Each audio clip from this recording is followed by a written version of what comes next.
Waldo, me la acompañe. Buenos días, hermana Janet. Buenos días, hermano. Waldo, que lo bendiga. Muchas gracias. Igualmente. Bendiciones, hermano. Muchas gracias, hermana Mirza. Bueno, los invito a comenzar con una oración. Oremos.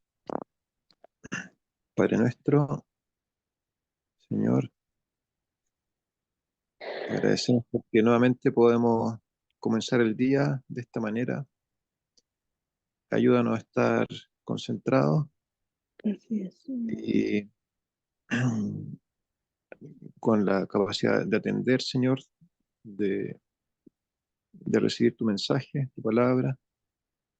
Pedimos tu Santo Espíritu. Pedimos, Señor, que tú limpies nuestras mentes y nos des la capacidad espiritual, Señor, de entender los mensajes tuyos. Bendice a cada persona aquí conectada y los que se van a conectar. Te lo pedimos en el nombre de Cristo. Amén. Amén. Bueno, quisiera invitarlos a leer del libro El Discurso Maestro de Jesucristo, eh, el capítulo que se llama Las Bienaventuranzas.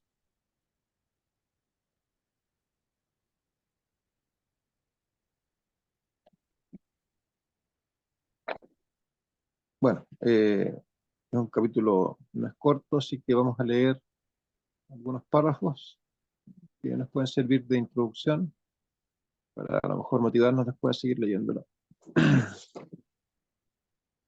Recordemos que las bienaventuranzas eh, salieron de boca de Jesús eh, y fue el tema inicial del sermón llamado el Sermón del Monte o Sermón de la Montaña. Y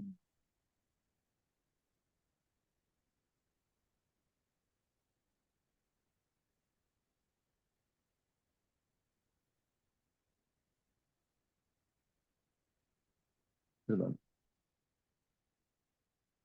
Bueno, vamos a leer entonces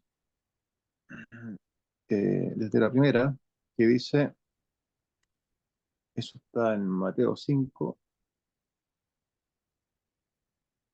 dice, abriendo su boca, les enseñaba diciendo, bienaventurados los pobres en espíritu, porque de ellos es el reino de los cielos.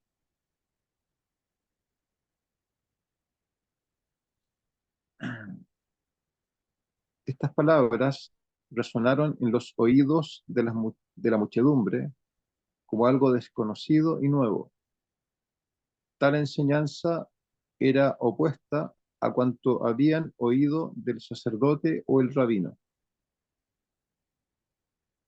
En ella no podían notar nada que alentase el orgullo ni estimulase sus esperanzas ambiciosas. Pero este nuevo maestro poseía un poder que los dejaba atónitos. La dulzura del amor divino brotaba de su misma presencia como la fragancia de una flor. Sus palabras descendían como la lluvia sobre la hierba cortada, como el rocío que destila sobre la tierra. Todos comprendían que estaban frente a uno que leía los pensamientos del alma, aunque se acercaba a ellos con tierna compasión. Sus corazones se abrían a él y mientras escuchaban, el Espíritu Santo les reveló algo del significado de la lección que tanto necesitó aprender la humanidad en todos los siglos. Bueno, me llama la atención acá cuando dice que esta enseñanza o muchas enseñanzas como esta de Jesús era opuesta a cuanto habían oído del sacerdote o el rabino. O sea, a tal punto puede degradarse la enseñanza religiosa que se oponga a la verdad. Y eso es algo que también lo vemos ahora, cómo se ha ido deteriorando, ¿cierto?, la enseñanza religiosa a un punto en que llegue a oponerse a la verdad, o muchas veces las cosas que se muestran como las tendencias, ¿no es cierto?, de la sociedad, son justamente lo contrario a, a lo que el hombre, a lo que Dios pide. A ese nivel, ¿no es cierto?, llega el dominio de Satanás, de hacernos hacer, pensar y creer, ¿cierto?, lo contrario, y en algunos casos como algo como si viniera de Dios, impartido por líderes religiosos. Estamos leyendo el capítulo 2 del libro El discurso maestro de Jesucristo. Muchas gracias, Raúl. El segundo párrafo dice: en tiempos de Cristo, los dirigentes religiosos del pueblo se consideraban ricos en tesoros espirituales. La oración del fariseo: Dios, te doy gracias porque no soy como los otros hombres, expresaba el sentimiento de su clase y en gran parte de la nación entera. Sin embargo, en la multitud que rodeaba a Jesús, había algunos que sentían su pobreza espiritual. Cuando el poder divino de Cristo se reveló en la pesca milagrosa, Pedro se echó a los pies del Salvador exclamando: apártate de mí, Señor, porque soy hombre pecador. Así también en la muchedumbre congregada en el monte había individuos acerca de cada uno de los cuales se podía decir que, en presencia de la pureza de Cristo, se sentía desventurado, miserable, pobre, ciego y desnudo. Anhelaban la gracia de Dios, la cual trae salvación. Las primeras palabras de Cristo despertaron esperanzas en estas almas y ellas percibieron la bendición de Dios en su propia vida.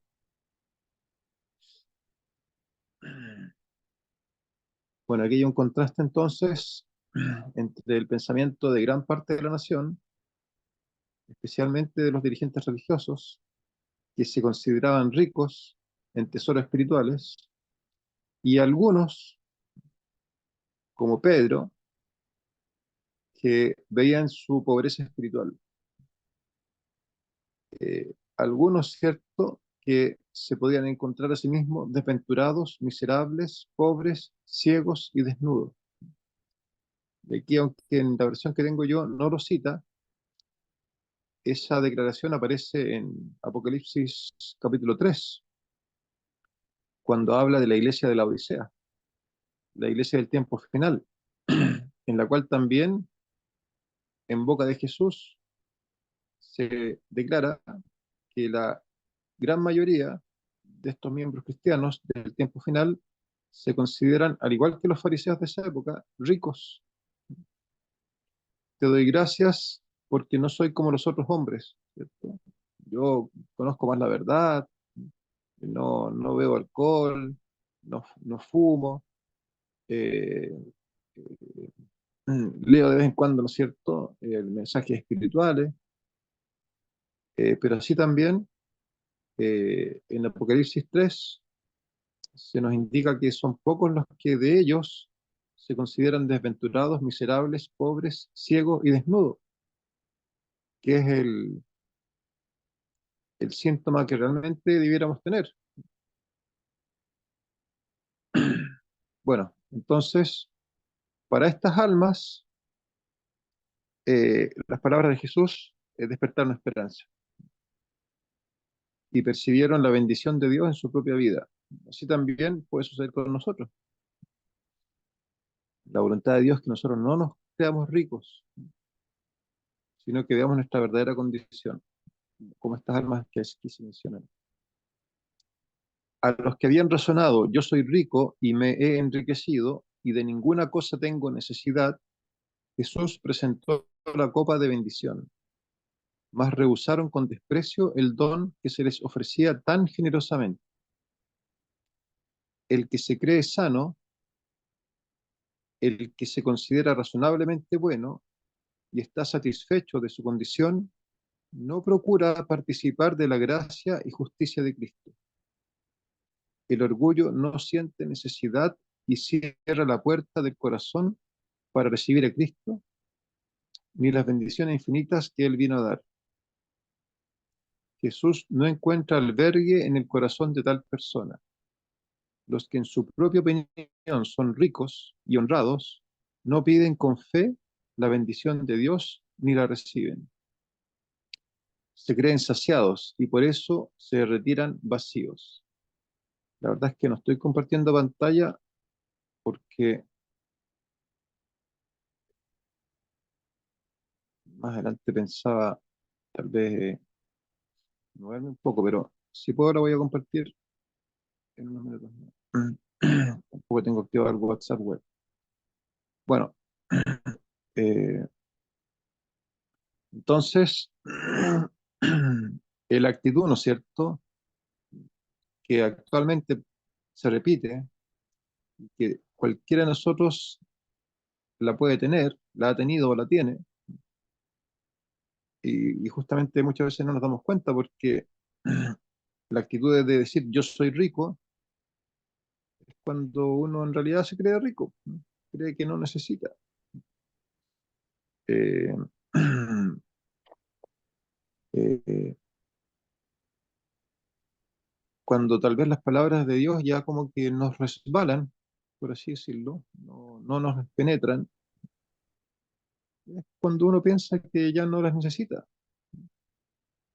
cuando se piensa que uno está satisfecho de su condición. Es así como que ojalá que Jesús venga mañana, ¿cierto? Porque yo estoy listo para la traslación. Eh, Soy razonablemente bueno. Bueno, eh, esa actitud, ¿no es cierto? No es conveniente, porque justamente el orgullo es lo que nos hace no sentir ninguna necesidad y cerrar la puerta del corazón para recibir a Cristo, cerrar la puerta del corazón para recibir las bendiciones.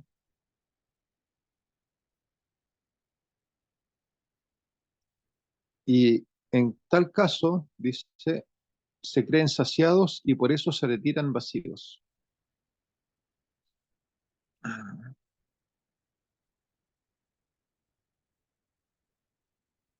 Yo recuerdo que cuando llegué a la iglesia, bueno, yo era católico antes, eh, me llegaban muchos los mensajes cuando lo escuchaba. Y probablemente eran los mismos mensajes que se dan ahora, o sea, no es que en el fondo la iglesia haya sido muy distinta probablemente, sino que la actitud o la necesidad que yo tenía era lo que hacía la diferencia. Creo que también eh, nos puede pasar eso, ¿cierto? Por lo menos a lo mejor acá se describe que, que nos pueda pasar. Los que comprenden bien que les es imposible salvarse y que por sí mismos no pueden hacer ningún acto justo, son los que aprecian la ayuda que les ofrece Cristo. O sea, con tener esa claridad ya podemos apreciar la ayuda de Cristo.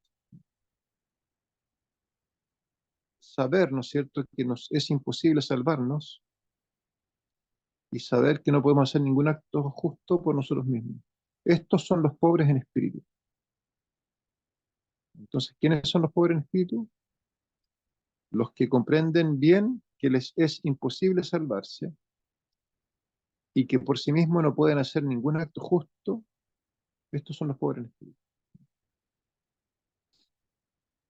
¿A quienes él llama bienaventurados? Primeramente, Cristo produce contrición en quien perdona, y es obra del Espíritu Santo. Bueno, acá no tengo mi versión, estoy viendo una versión en Word, y es obra del Espíritu Santo reconocer el pecado, me imagino que era algo así. Porque me falta una palabra. Dice acá tengo, y es obra del Espíritu Santo, después dice pecado, pero me imagino que está mal ahí mi versión. Aquellos cuyos corazones el convincente Espíritu de Dios reconoce que en sí mismo no tiene ninguna cosa buena,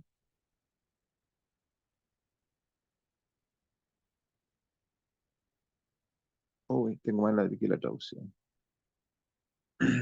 Aquellos cuyos corazones el convincente Espíritu de Dios reconocen que en sí mismo no tienen ninguna cosa buena, han hecho estar entretejido. Me imagino que lo que está diciendo acá es que aquellos y corazones, en cuyos corazones el convincente Espíritu de Dios los ha hecho reconocer que no tienen ninguna cosa buena y que su corazón está entretejido con egoísmo y pecado, son justamente los que son bienaventurados, pobres en espíritu. Así como el publicano se detienen a la distancia sin atreverse a alzar los ojos al cielo y claman: Dios, sé propicio a mi pecador. Ellos reciben la bendición. Hay perdón para los arrepentidos, porque Cristo es el Cordero de Dios que quita el pecado del mundo. Esta es la promesa de Dios. Si vuestros pecados fuesen como la grana, como la nieve serán emblanquecidos. Si fueren rojos como el carmesí, vendrán a ser como blanca lana. Os daré corazón nuevo y pondré dentro de vosotros mi espíritu. Entonces acá, ¿quién es el pobre en espíritu? El que está arrepentido. ¿Quién es pobre en espíritu? Aquel como el publicano que decía: Dios, sé propicio a mi pecador. En esa persona, cierto, hay necesidad. No en un corazón egoísta, ¿cierto? Que no reconoce su pecado.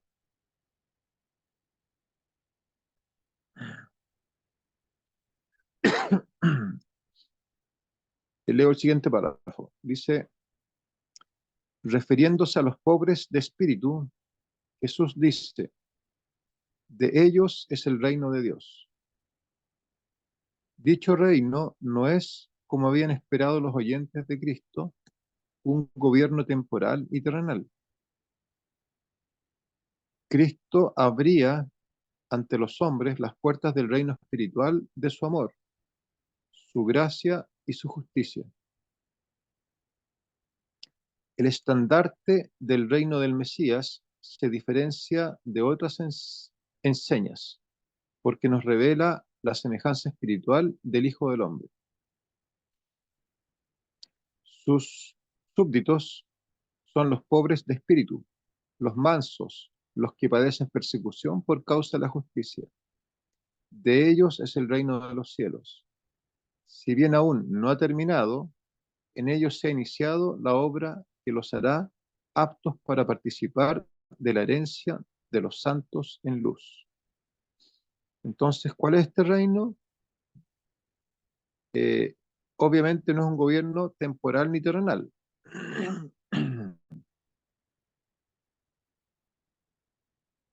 Es un reino espiritual, de amor, de gracia y de justicia. Ese es el reino al cual se nos invita a participar,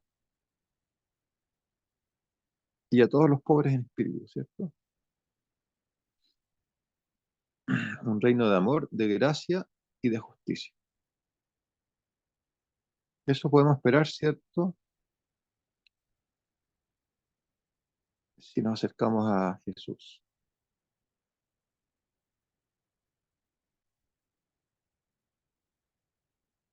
Son dones, ¿cierto?, que no tenemos por nosotros mismos. Ni el amor, ni la gracia, ni la justicia. Es un reino, ¿no es cierto?, del cual participamos al ir siendo transformados nuestro carácter. Es un reino al cual podemos participar siempre y cuando nos mantengamos en comunión con Dios.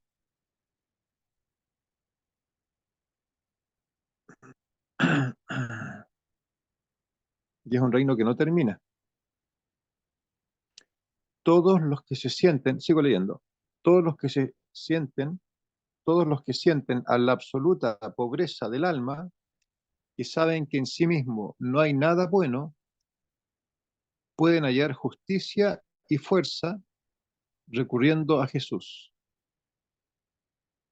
Venid a mí todos los que estáis trabajados y cargados. Nos invita a cambiar nuestra pobreza por las riquezas de su gracia.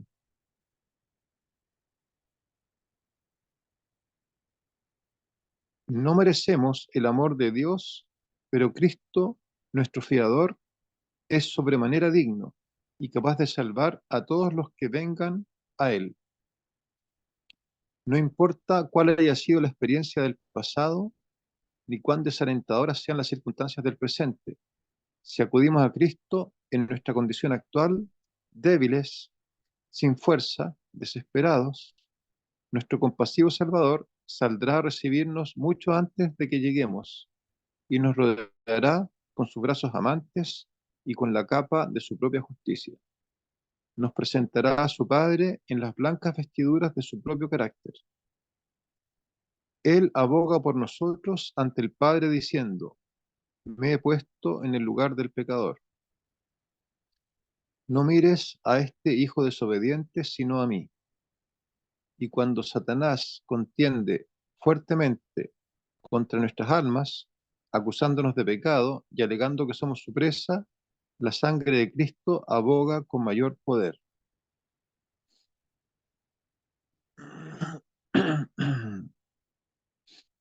Entonces, acá nuevamente se describe, ¿cierto?, los pobres en espíritu, aquellos que en sí mismos piensan, saben que no hay nada bueno, pero también se describe la bendición para, para estas almas, ¿cierto?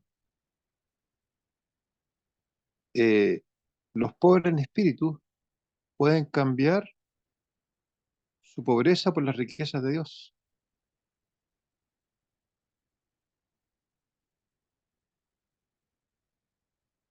Pueden, ¿cierto?, estrechar los brazos del Salvador. Pueden ser vestidos con la capa de su propia justicia.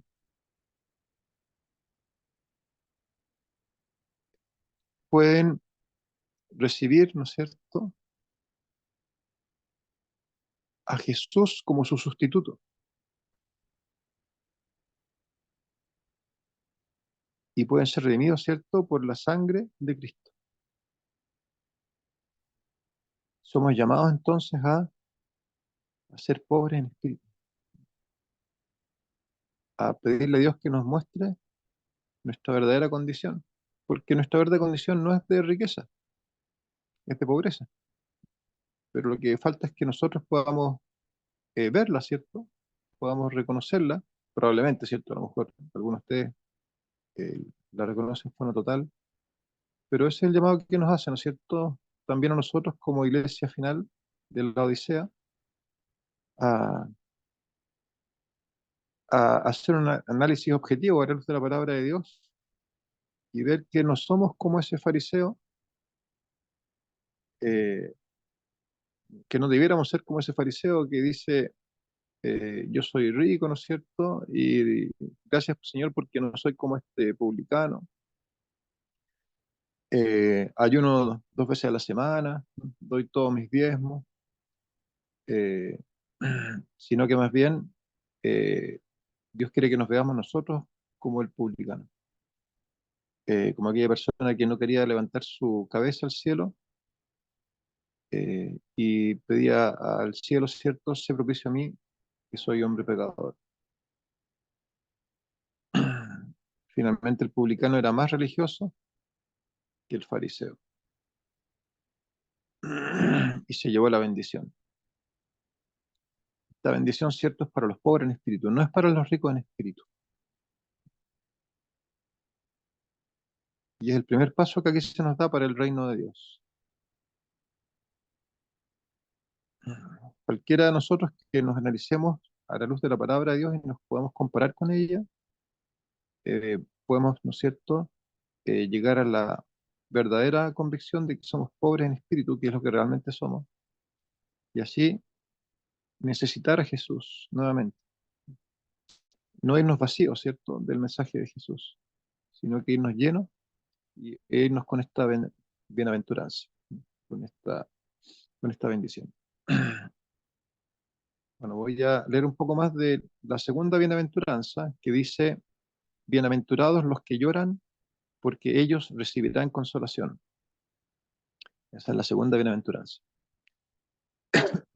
Estamos leyendo el libro El Discurso Maestro de Jesucristo, capítulo 2, que comenta las bienaventuranzas que están en el Sermón del Monte, que aparece en Mateo, capítulo 5. Dice: bienaventurados los que lloran, porque ellos recibirán consolación. El llanto al que se alude aquí es la verdadera tristeza de corazón por haber pecado. Dice Jesús: y yo, si fuere levantado de la tierra, a todos atraeré a mí mismo.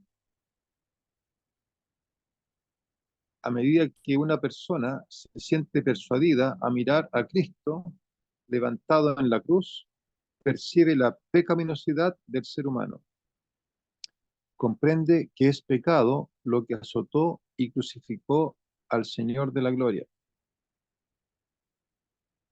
Reconoce que, aunque se lo amó con cariño indecible, su vida ha sido un espectáculo continuo de ingratitud y rebelión. Abandonó a su mejor amigo y abusó del don más precioso del cielo. Él mismo crucificó nuevamente al Hijo de Dios y traspasó otra vez su corazón sangrante y agobiado. Lo separa de Dios un abismo ancho, negro y hondo. Llora con corazón quebrantado. Bueno, interesante lo que dice acá, ¿cierto? Que este llanto no es un llanto de tristeza, ¿cierto? Por, eh, por a lo mejor mi desgracia entre los hombres, sino que es un llanto por haber pecado. ¿Cuándo se reconoce esto? Cuando uno mira la cruz, cuando se mira a Cristo levantado en la cruz, cuando uno ve, ¿no es cierto?, a Jesús colgado, ahí Jesús tiene un poder de atraernos a Él. Ahí se comprende el pecado y que por ese motivo Jesús fue crucificado. Ahí se comprende eh, nuestra ingratitud. Ahí se comprende que fuimos nosotros los que crucificamos y con nuestros pecados nuevamente a Jesús. Y ahí se llora con corazón quebrantado. Ese llanto recibirá consolación. Dios nos revela nuestra culpabilidad para que nos refugiemos en Cristo y para que por Él seamos librados de la esclavitud del pecado, a fin de que nos regocijemos en la libertad de los hijos de Dios. Con verdadera contrición podemos llegar al pie de la cruz y depositar allí nuestras cargas.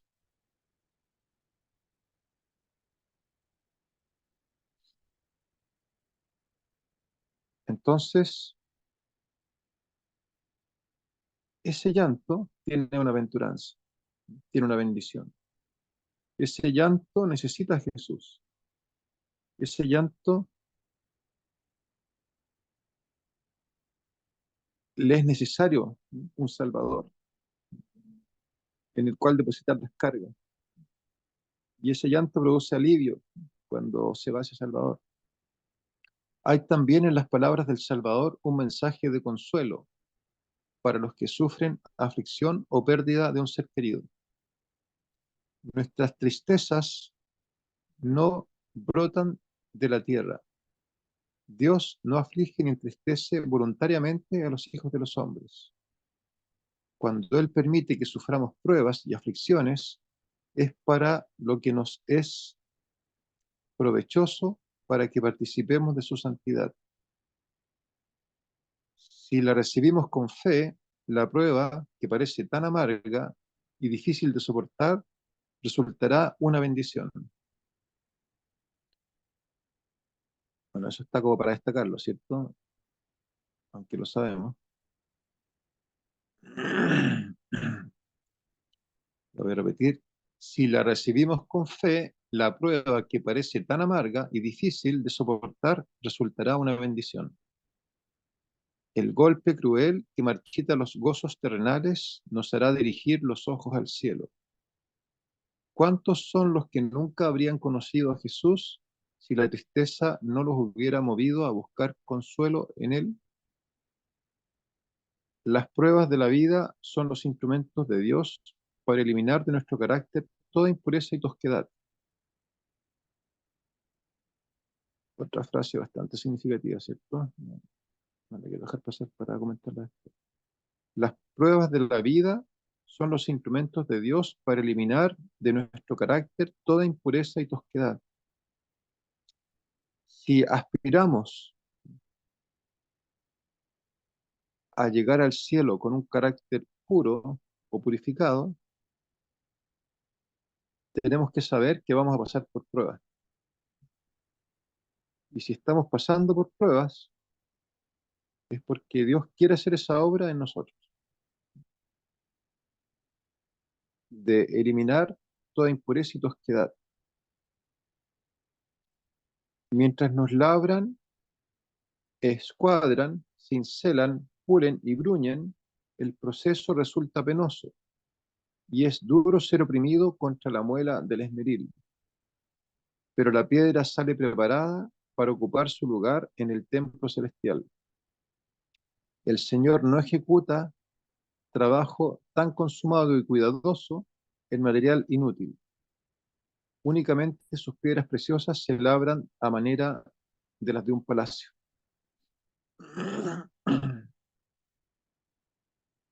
Entonces, ¿de qué manera se labra la piedra? Con cincel, ¿cierto? Enterándole el cincel. Pero esa piedra, ¿cierto? Que era bruta, se está labrando para un palacio. ¿Cómo se labra nuestras almas? A través de las pruebas. ¿Y cuál es la piedra preciosa que se quiere producir? Es la piedra, ¿no es cierto?, de un carácter similar al de Jesús. Así que somos llamados a recibir con fe las pruebas, para que en vez de amargarnos, se convierta finalmente en una bendición. Bueno, vemos acá también entonces que acá también hay consuelo, cuando dice bienaventurados los que lloran, porque ellos recibirán consolación. También hay consuelo para aquellos que han sufrido una prueba o la pérdida de un ser querido. El Señor obrará, continúo leyendo, el Señor obrará para cuantos depositen su confianza en Él. Los fieles ganarán victorias preciosas, aprenderán lecciones de gran valor y tendrán experiencias de gran provecho. Bueno, ahí se está compartiendo la pantalla, ¿cierto? Y también el texto en el chat para quienes puedan leerlo en sus pantallas, en sus dispositivos y seguir la lectura. Gracias, Lidia. Nuestro Padre Celestial no se olvida de los angustiados. Cuando David subió al monte de los olivos, llorando, llevando la cabeza cubierta y los pies descalzos, el Señor lo miró compasivamente.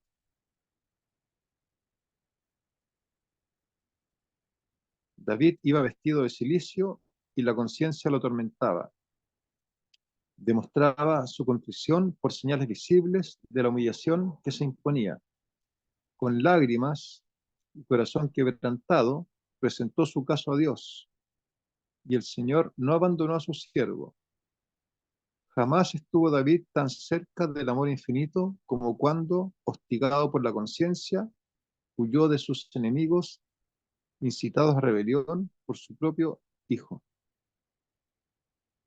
Dice el Señor: yo reprendo y castigo a todos los que amo. Sé pues celoso y arrepiéntete. Cristo levanta el corazón contrito y refina el alma que llora hasta hacer de ella su morada. Cristo refina el alma que llora hasta hacer de ella su morada. Interesante acá cuando habla de David también, que dice, jamás estuvo David tan cerca del amor infinito como cuando, hostigado por la conciencia, huyó de sus enemigos, incitados a rebelión por su propio hijo. O sea, cuando estaba en mayor aflicción, fue cuando David estuvo más cerca de Dios. Así también Dios nos puede colocar, ¿cierto?, en alguna aflicción, alguna prueba. A veces son pruebas repentinas, ¿cierto?, que llegan de un momento para otro. Venía tranquilo y tuve un accidente. Había una vida normal y una persona querida, un ser querido, le pasa algo, fallece. O la pérdida de un trabajo. Eh, bueno, hay muchas pruebas, ¿cierto?, de distinta naturaleza, pero a veces en ese momento es cuando más podemos aferrarnos de Dios y obtener la bendición. Y si no la estamos teniendo ahora, eh, sabemos por las profecías que en un futuro cercano las pruebas, tanto para el mundo como especialmente para el pueblo de Dios, van a ir aumentando.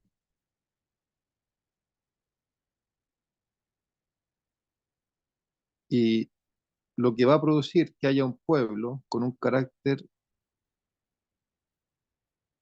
como el de Jesús al final del tiempo, va a ser justamente porque ese pueblo va a pasar por pruebas que antes nunca se habían, pueblo alguno había pasado, en tal magnitud. Así que sí o sí vamos a pasar por pruebas. Más cuando, continúo leyendo, más cuando nos llega la tribulación, ¿cuántos somos los que pensamos como Jacob? Imaginamos que es la mano de un enemigo y luchamos a ciegas en la oscuridad hasta que se nos agota la fuerza y no logramos consuelo ni rescate. El toque divino, al rayar el día, fue lo que reveló a Jacob con quién estaba luchando, el ángel del pacto. Lloroso e impotente, se refugió en el seno del amor infinito para recibir la bendición que su alma anhelaba. Nosotros también necesitamos aprender que las pruebas implican beneficios y que no debemos menospreciar el castigo del Señor ni desmayar cuando Él nos reprende. Claro, es fácil leerlo y hay que leerlo en realidad. eh, Cuando tal vez no estamos pasando por la prueba, porque la prueba, por algo es prueba, ¿cierto? No es algo que sea deseable, es algo que humanamente no quisiéramos, pero a veces podemos estar como Jacob luchando contra el ángel, luchando contra quien nos bendice. Tenemos que saber, ¿cierto?, que hay que apreciar y no menospreciar el castigo del Señor.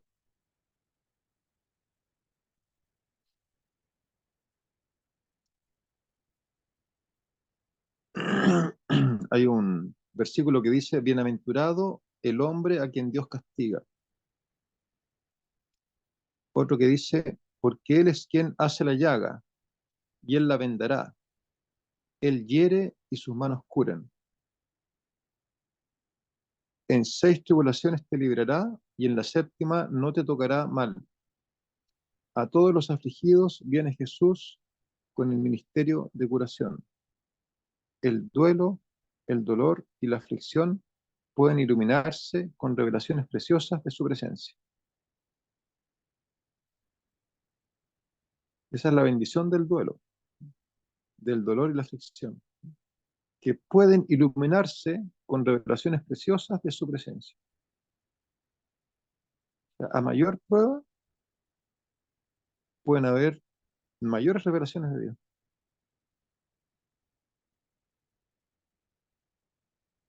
Qué bonito ese pasaje, ¿cierto? Él es quien hace la llaga y él la venderá. Él hiere y sus manos curan.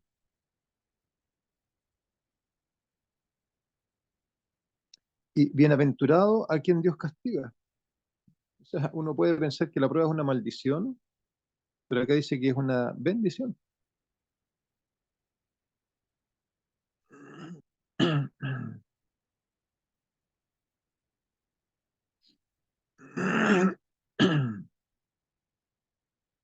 Dios no desea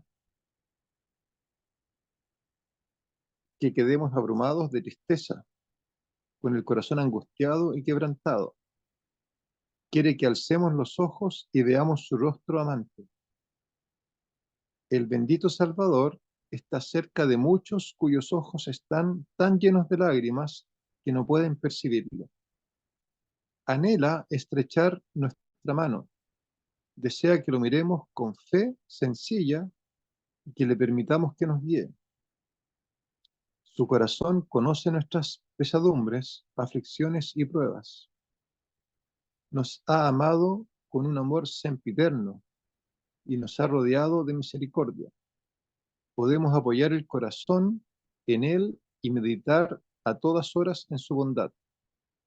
Él elevará el alma más allá de la tristeza y perplejidad cotidianas, hasta un reino de paz. Entonces, en los momentos de prueba, somos llamados a mirar a Jesús, ¿cierto? A meditar en su bondad. Él está en el antes, ¿cierto?, de estrechar su mano a nosotros, de llevarnos a su esfera, a que veamos su rostro, si alzamos los ojos a Él en el momento de la prueba. Jesús está cerquita de nosotros cuando estamos en una prueba, pero en vez de sumirnos, ¿no es cierto?, en la oscuridad de ella, nos invita a elevarnos a Él y a aprovechar la bendición de esa prueba, ¿cierto?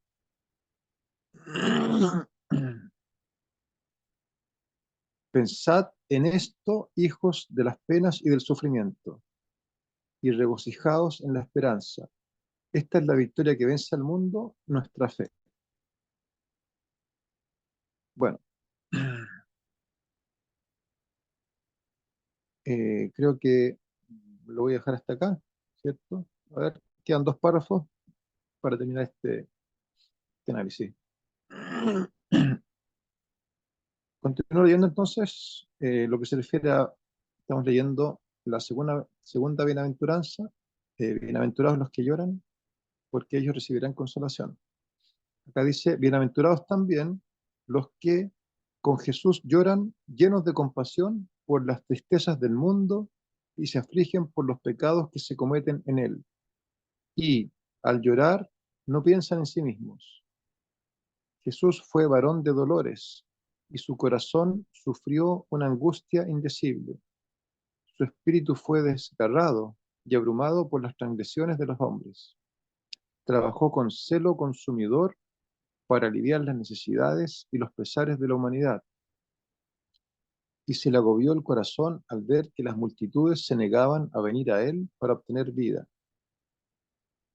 Todos los que siguen a Cristo compartirán también la gloria que será revelada.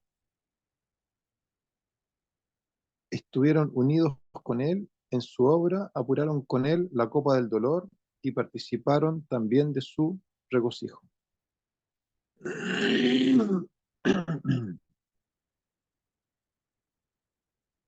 Alguien podría decir entonces, bueno, yo no tengo eh, tantos motivos, ¿cierto? A lo mejor para llorar, pero en realidad sobran los motivos. Por nuestro pecado, ¿cierto? Eh, y por si fuera poco, uno puede también ser bienaventurado cuando, o es bienaventurado, ¿cierto? Quien llora llenos de compasión por las tristezas del mundo y se afligen por los pecados que se cometen contra él. También alguien podría llorar, ¿cierto? Por los pecados que se cometen en la iglesia.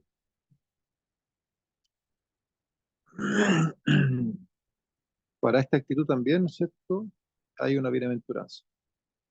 Leo el último párrafo y luego si alguien quiere hacer algún comentario, vamos a dar espacio. El último párrafo dice, por medio del sufrimiento Jesús se preparó para el ministerio de consolación. Fue afligido por toda angustia de la humanidad y en cuanto él mismo padeció siendo tentado, es poderoso para socorrer a los que son tentados. Quien haya participado de esta comunión de sus padecimientos, tiene el privilegio de participar también de su ministerio. Porque de la manera que abundan en nosotros las aflicciones de Cristo, así abunda también por Cristo mismo nuestra consolación. El Señor tiene gracia especial para los que lloran, y hay en ella poder para enternecer los corazones y ganar a las almas. Su amor se abre paso en el alma herida y afligida, y se convierte en bálsamo curativo para cuantos lloran.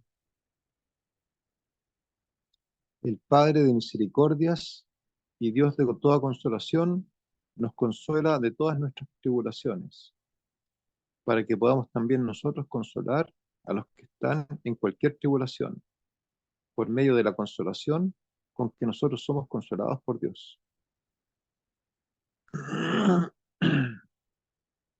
Si pasamos por tribulaciones, es también porque Dios nos está haciendo aptos para ayudar a quienes pasan por tribulación. Eh, no es lo mismo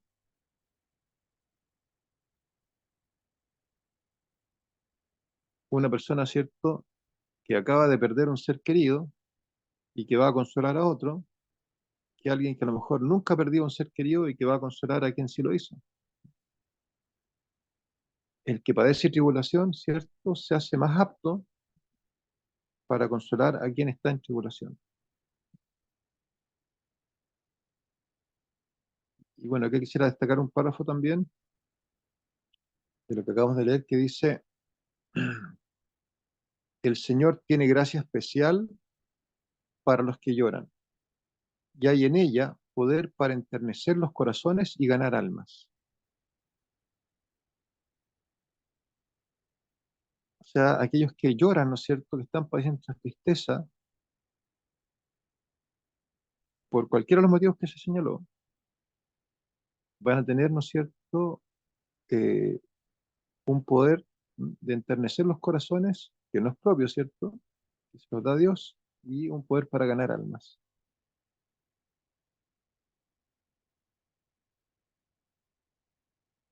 Quien haya participado de esta comunión, de sus padecimientos, tiene el privilegio también de participar en su ministerio. Bueno, así que realmente bienaventurados, ¿cierto?, los que lloran, porque de ellos es el reino de los cielos. Eh, Oremos para terminar esta primera parte. Padre nuestro, Señor, Permítenos ver, Señor, nuestra pobreza espiritual en toda su dimensión, nuestra miseria, nuestra desnudez, nuestra,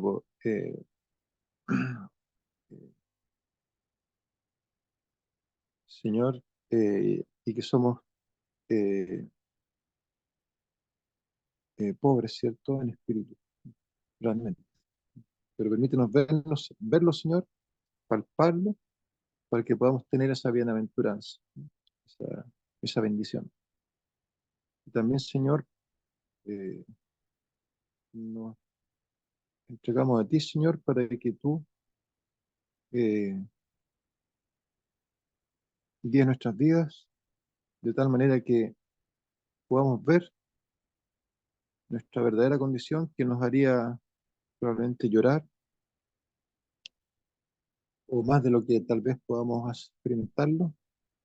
Y Señor, y si tú quieres, Señor, hacernos pasar por otro tipo de aflicciones, con tal de darnos esa bienaventuranza, esa bendición, ese amor, esa gracia, esa justicia, eh, que se haga, Señor, tu voluntad y prepáranos para ello.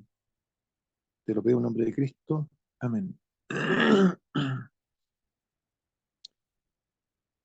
Bueno, si alguien quisiera hacer algún comentario, complementar, contar algún testimonio tal vez de lo que ya de aquí se indica, eh, o hacer algún pedido de oración, por favor, puede hacer.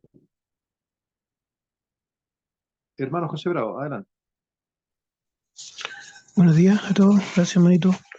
Bueno, Bueno, eh, es profundo lo que se leyó y yo le pido a Dios que me ayude porque bueno, todo el tiempo que he estado, bueno, yo llevo 30 años en el Evangelio, en el mensaje y he sufrido mucho, así que no sé si estoy preparado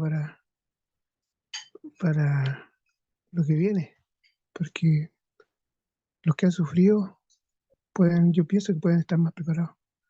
Yo le pido al Señor que me prepare para eso, para que cuando llegue aquello pueda soportar. Quería hacer un pedido también, hermano Waldo. ajá, Eh, Ayer me visitaron unos testigos de Jehová acá, yo vivo acá en el campo. ajá. Él se llama César, su esposa se llama Viviana, y no sé qué sucedió, que nunca me habían visitado unos testigos y la reacción que tuvimos ambos. Primera vez que me sucede. Antes también había tenido contacto con ellos, pero primera vez que... Y hoy día quedamos de juntarnos en su casa, en la casa de ellos. Y ellos, para que el Señor me dé palabra, porque por primera vez van a escuchar el mensaje de los tres ángeles y fue algo que ellos quedaron sorprendidos por algunas cosas que les dije. Por eso se dio esa oportunidad, así que pido por ellos, se llaman César y Viviana. Eso sería. Muchas gracias. Gracias, hermano. Vamos a orar por César y Viviana, y sin duda que sí, que cuando nuestro corazón ha soportado más pruebas, estamos más preparados para soportar nuevas pruebas. Eh, claro que sí. También es un entrenamiento, ¿cierto? Porque nuestro carácter se va puliendo, si es que estamos de la mano de Dios. Gracias, hermano José. Eh, bueno, y es una bendición poder estudiar con los testigos de Jehová, porque muchas veces no son muy abiertos ellos para abrir el corazón. Así que Dios está orando ahí. ¿Alguien más quisiera dar algún testimonio, pedido? Buen día, hermano. Buenos días. Buenos días, hermano. Yo quisiera hacer un pedido de oración, por ¿Ya? favor, por mi mami. Se llama Sofía. Ella tiene el corazón un poco endurecido conmigo, entonces, por favor, para que ella pueda perdonar la situación que tuvimos. Eso y pueda conocer al Señor, ¿no? En su corazón.